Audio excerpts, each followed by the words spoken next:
po yung aking bagong loading na bagong bahay. Native po ang pagkagawa, no? Pero okay lang po yan kasi marami na po ako ilo-load dito. Pakalaki na po to, diba?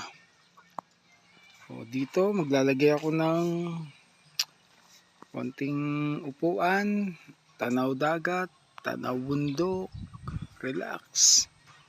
Yan po, makakapag-isip-isip pa ako ng mga bagay-bagay na naging productive.